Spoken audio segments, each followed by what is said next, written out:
Bonjour à toutes et à tous. Emploi et chômage sont les thèmes de ce dossier d'aujourd'hui et ce dans le sillage de ce nouveau rapport du Haut Commissariat au Plan. Rapport dans lequel on découvre que le taux de chômage dans notre pays est passé de 10,7% du premier trimestre de 2017 à 10,5% au terme du premier trimestre de l'année en cours, c'est-à-dire qu'il y a eu une baisse de l'ordre de 0,2% pour ce taux de chômage. Selon le même rapport du HCP, eh bien 116 000 nouveaux postes ont été créés par l'économie marocaine. Pour nous commenter ces chiffres et nous les analyser également, et pour savoir un peu plus sur la méthodologie du Haut Commissariat au Plan, pour déduire et donner ces rapports, j'ai le plaisir de recevoir le chef de la division enquête emploi au sein du HCP, Rachid Guenouni. Bonjour et bienvenue. Bonjour madame. Alors tout d'abord, on aimerait, enfin l'opinion publique de manière générale entend parler de ces enquêtes, entend parler de ces rapports qui sont établis par votre institution, le Haut Commissariat au Plan. J'aimerais savoir quelle est la méthodologie adoptée par le HCP pour établir ces rapports, notamment sur le chômage, qui sont très scrutés. D'accord. Concernant la méthodologie, les sources d'information, c'est l'enquête nationale sur l'emploi, qui est utilisée par le Haut Commissariat au Plan depuis très longtemps d'ailleurs. Il a été lancé en 1976. Maintenant, cette année, il enregistre sa 42e année d'existence. Il a connu beaucoup de changements. Je ne m'attarderai pas sur les changements qu'il a connus, mais je citerai les principaux. Il est devenu en continu depuis 1984. Il est devenu trimestriel à partir de 1966. En 1999, il a été élargi au milieu rural. À partir de 2007, nous utilisons la collecte assistée par ordinateur pour améliorer la qualité de l'information collectée. Et en 2017, il a connu beaucoup de réformes, dont on peut citer principalement l'élargissement de l'échantillon à 90 000 ménages. Actuellement, l'enquête porte sur 90 000 ménages marocains. Par rapport à avant 2017, c'était 60 000. 60 000. On a ajouté 30 000 ménages. C'est une enquête qui est beaucoup plus représentative de toutes les couches sociales et de toutes les régions. Les motivations ont été les nouvelles exigences imposées par l'engagement du Maroc dans le cadre de la régionalisation avancée. Également, pour répondre aux besoins des différents cadres statistiques, notamment les ODD, les objectifs de développement durable, le travail décent, la qualité de l'emploi, le genre, les TIC, les technologies d'information et de communication, la migration et ainsi de suite. Également pour répondre au niveau de détail demandé par les différents utilisateurs, en commençant par le gouvernement. Alors justement, je voulais vous poser cette question, Monsieur Guenouni. Qui utilise ces chiffres? Est-ce que c'est, avant de passer pour commenter ces chiffres, ces derniers chiffres sur le chômage et l'emploi, qui se réfère aux chiffres du HCP? Est-ce qu'ils constituent peut-être une base aussi pour penser notre stratégie nationale, celle de l'emploi par exemple, ou aussi dans d'autres secteurs? Oui, les données de l'enquête nationale sur l'emploi sont utilisées par beaucoup d'utilisateurs, différents utilisateurs, notamment le gouvernement, les départements ministériels, à qui nous envoyons constamment nos rapports. Il y a les organisations internationales. On alimente les bases de données des organisations internationales, notamment le Bureau international du travail, le Fonds monétaire international, les Nations unies, l'UNESCO, etc. Il y a également, nous travaillons également avec les chercheurs, la société civile. Si quelqu'un a besoin d'informations spécifiques, on produit l'information et on la met à sa disposition. Nous encadrons également beaucoup de travaux avec des cadres, avec des ingénieurs, avec des doctorants.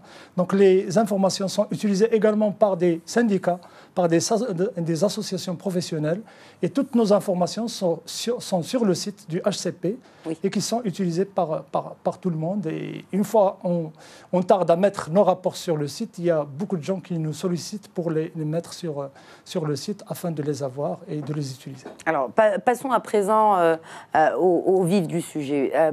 Alors, on remarque qu'il y a une baisse du taux de chômage de 10,7%, comme je disais, à 10,5%.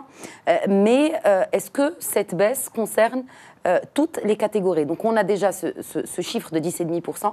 Il concerne bien sûr l'urbain comme le rural et de manière générale toutes les régions, n'est-ce pas? C'est ça. Et par rapport au taux de chômage, comme vous l'avez dit tout à l'heure, mais vous m'avez posé une question qui concerne la méthodologie, et je voudrais juste souligner que nous utilisons les concepts et les définitions du Bureau international du travail. Tout ce que nous utilisons, c'est le Bureau international du travail. Le Bureau international du travail ne dicte pas les recommandations, il invite les experts de toutes les régions pour discuter avec eux qu'est-ce qu'il faut faire dans tel ou tel domaine. Alors là, le HCP a été présent dans pratiquement toutes les réunions avec le BIT. Et lorsqu'on va se prononcer sur les taux de chômage, les taux d'activité, c'est calculé comme il a été. Mais les définitions, la définition que donne le HCP au chômage, il me semble que ce n'est pas la même que celle du BIT. Donc on peut considérer qu'une personne est au chômage si elle n'a pas d'activité tout court pendant la période de l'enquête. Or que pour le BIT, c'est une personne est considérée au chômage, mais il y a aussi, on prend aussi en considération les personnes qui ont eu une activité et qui sont actuellement au chômage. Non, aucunement. La définition que nous utilisons, c'est la définition du BIT. Ah. Il y a juste une ouverture par rapport aux pays en voie de développement qui veulent utiliser la recherche passive ou la recherche active, c'est-à-dire une personne qui déclare ne pas chercher du travail parce qu'il considère qu'il n'a pas les qualifications, ou bien parce qu'il vit dans une région reculée du royaume, ou bien il considère qu'il est moins âgé ou plus âgé, ils sont considérés comme chômeurs chez nous. Parce qu'il ne faut pas les exclure, ça répond à notre spécificité et à nos réalités. Mais pour rassurer les concitoyens, toutes les définitions utilisées correspondent exactement aux recommandations en vigueur du Bureau international du travail. Et d'ailleurs, le HCP a fait partie de beaucoup de groupes de travail sur ces définitions-là, et pour que les concitoyens soient rassurés par rapport à ce point-là. Et ces chiffres-là, est-ce qu'ils sont rassurants, Rachid Ghenouni, ces derniers chiffres? Normalement, comme vous venez de le dire, le taux de chômage au niveau national, il cache beaucoup de disparités. Il ne faut pas se fier au niveau national, parce qu'on a le 10,5%, mais lorsqu'on se réfère aux femmes, on est à 16%.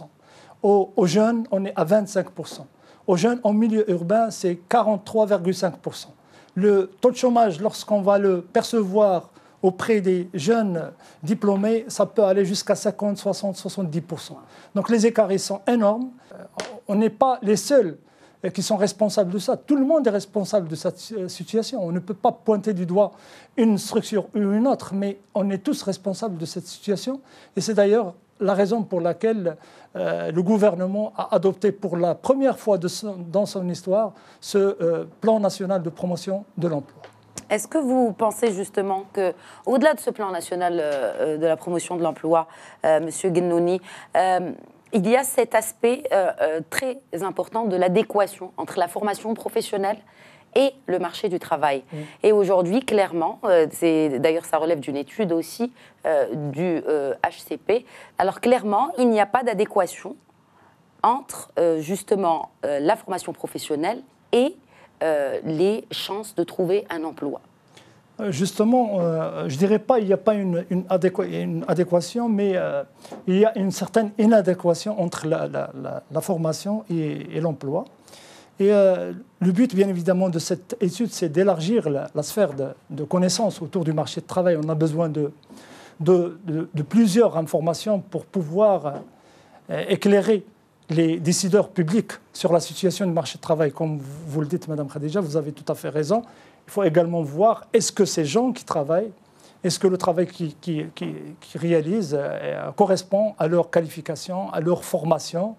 C'est très important parce que ça renvoie directement vers la productivité. Lorsqu'on fait quelque chose qu'on aime ou bien sur laquelle on a été formé, ça renvoie directement vers la productivité et c'est très important. Donc, vous avez certainement constaté au niveau des rapports que nous publions qu'on s'intéresse à toutes les formes de la sous-utilisation de la main-d'œuvre. Le chômage, le sous-emploi et également cette adéquation formation-emploi. Jamal Ghenouni, merci beaucoup d'avoir répondu aux questions de Médien TV. Merci à tous de votre fidélité. L'info continue sur Médien TV Afrique.